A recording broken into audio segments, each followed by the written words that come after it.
Hello friends, स्वागत है आपका आपके अपने चैनल न्यू सनशाइन में। आज हम एजुकेशनल साइकोलॉजी को कुछ इजी वे में समझेंगे। What is educational psychology.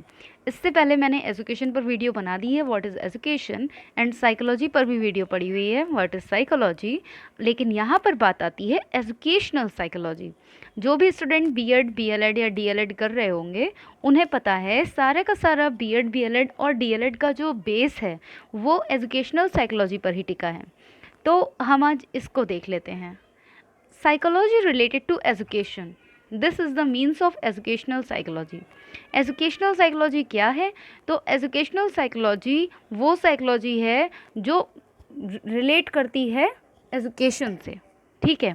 It involves the study of how people learn, including topics such as student outcome, the instructional process, individual differences in learning, gifted learners, and learning abilities. ये बताता है हमारे लिए educational psychology कि एक कि जो peoples हैं वो कैसे सीखते हैं, हाउ पीपल लर्न, लोग कैसे सीखते हैं।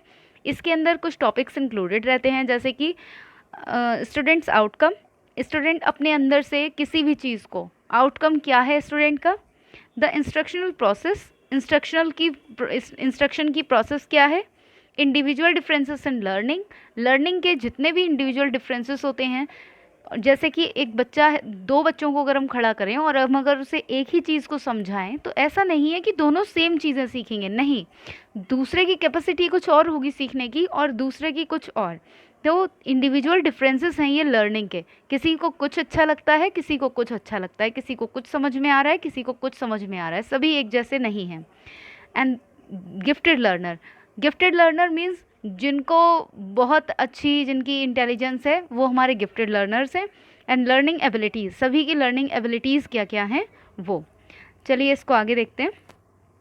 शिक्षा मनोविज्ञान, हिंदी में इसको देख लेते हैं। शिक्षा मनोविज्ञान दो शब्दों के संयोग से बना है, शिक्षा तथा मनोविज्ञान। मानव व्यवहार के परिमार्जन के लिए, मतलब मानव व्यवहार को उन्नत बनाने के लिए, मानव को जो व्यवहार है उसको और अधिक अच्छा बनाने की दृष्टि से जब अध्ययन किया जाता है हमारे व्यवहार का, तो उसे शिक्षा मनोविज्ञान कहा जाता है। आधुनिक शिक्षा मनोविज्ञान की जो उत्पत्ति हुई थी वो 19वीं शताब्दी में पेस्टोलॉजी, हर्बर्ट, फ्रॉबल आदि शिक्षा दार्शनिकों के कार्यों से हुई थी, जिन्होंने शिक्षा को मनोवैज्ञानिक बनाने का प्रयास किया था। वर्तमान समय में शिक्षा मनोविज्ञान को एक स्वतंत्र विषय के रूप में स्वीकार किया जाने लगा है। एक्चुअली हुआ क्या, कुछ मनोवैज्ञानिकों ने शिक्षा मनोविज्ञान का जो प्रारंभ है वो तो 19वीं शताब्दी से माना, जबकि कुछ शिक्षा मनोवैज्ञानिक तो थे, उन्होंने इसका प्रारंभ प्लेटो व अरस्तु जैसे प्राचीन यूनानी दार्शनिकों के समय से स्वीकार किया। और कॉल सेनेक ने शिक्षा मनोवैज्ञानिक का जो प्रारंभ है वो ईसा के जन्म से 5 शताब्दी पूर्व के यूनानी दार्शनिकों से माना। तो सभी के अनुसार अलग अलग शिक्षा रही है। तो एक आधुनिक शिक्षा मनोविज्ञान की जो उत्पत्ति है वो 19वीं शताब्दी में पेस्टोलॉजी, हर्बर्ट, फ्रॉबेल आदि यूरोपियन शिक्षा दार्शनिकों के कार्यों से हुई है। और उनमें भी वास्तव में अगर देखा जाए तो मनोवैज्ञानिक आंदोलन का जो सूत्रपात किया वो रूसो ने किया। उसने शिक्षा शास्त्रियों का ध्यान बालक की ओर आकर्षित करते हुए इस बात पर बल दिया था कि मतलब बालकों की उनकी रुचियाँ, उनकी प्रवृत्तियाँ, उनकी योग्यताओं, उनकी अवस्थाओं के अनुरूप ही शिक्षा दी जानी चाहिए। ऐसा नहीं है कि हम किसी को भी कुछ भी दिए जा रहे हैं, नहीं, आप बच्चे की रुचि देखिए, प्रवृत्ति देखिए, उसकी योग्यता और उसकी अवस्था, इन सबको देखते हुए उसे शिक्षा दी जानी चाहिए। रूसो की जो विचारधारा थी, इससे ही प्रेरणा पाकर जो हमारे पेस्टोलॉजी थे, हार्वर्ड, फ्रॉबेल, इन सब ने शिक्षा मनोविज्ञान को और अधिक विस्तृत रूप प्रदान किया।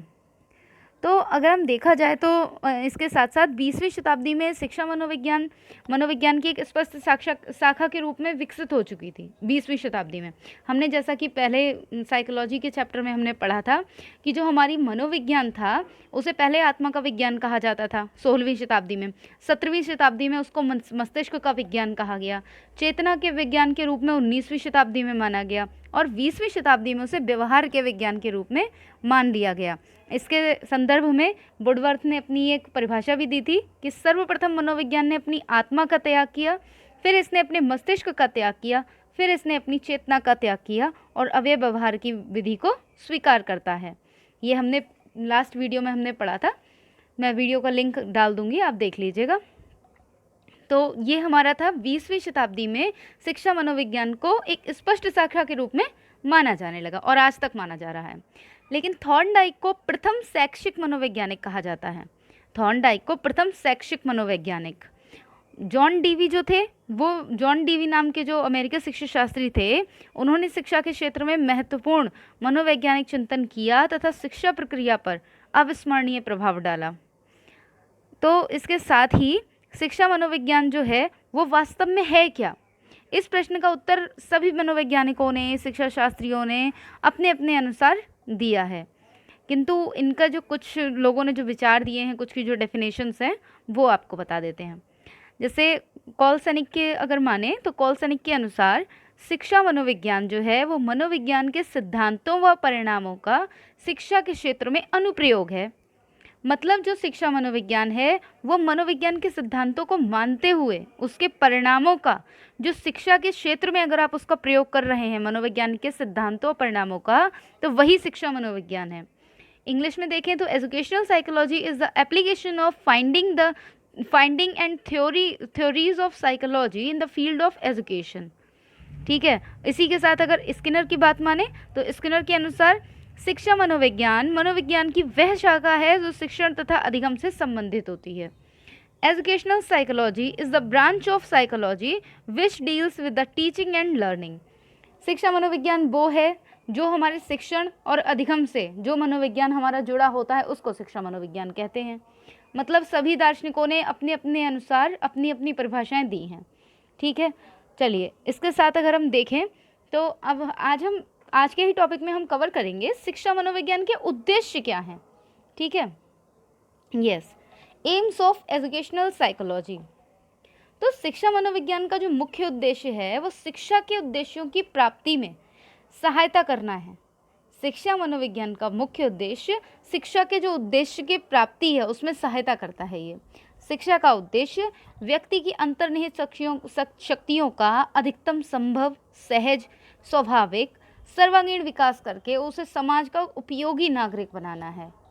अतः शिक्षा मनोविज्ञान का जो मुख्य उद्देश्य भी जो है वो यही है कि एक सामाजिक नागरिक बने। शिक्षा मनोविज्ञान के उन उद्देश्यों को अगर बांटा जाए तो दो भागों में हम बांट सकते हैं। प्रथम तो ये है कि छात्रों के व्यवहार को अधिक समृद्ध करना, और द्वितीय होता है अध्यापकों को अपने शिक्षण में सुधार करने में सहायता प्रदान करना। हमारी जो शिक्षण प्रक्रिया है या हमारी जो शिक्षा है वो दो ध्रुवों पर आधारित है। ठीक है, कोई कोई इसके 3 ध्रुव भी मानते हैं। 2 ध्रुवों के आधार पर शिक्षक और शिक्षार्थी, और 3 ध्रुवों के आधार पर शिक्षक, शिक्षार्थी और पाठ्यक्रम। इसको भी हम आगे देखेंगे, समझा देंगे इसको भी। तो अगर हम शिक्षा मनोविज्ञान के अगर उद्देश्यों को देखें तो बहुत से उद्देश्य होते हैं। जैसे रुचियों का ज्ञान प्राप्त करना। सबसे पहले तो आपको ये पता होना चाहिए कि बच्चे की रुचि किस में है, तो रुचियों का ज्ञान प्राप्त करिए। वातावरण का अध्ययन करना। वातावरण का बहुत बड़ा प्रभाव पड़ता है बच्चे के ऊपर।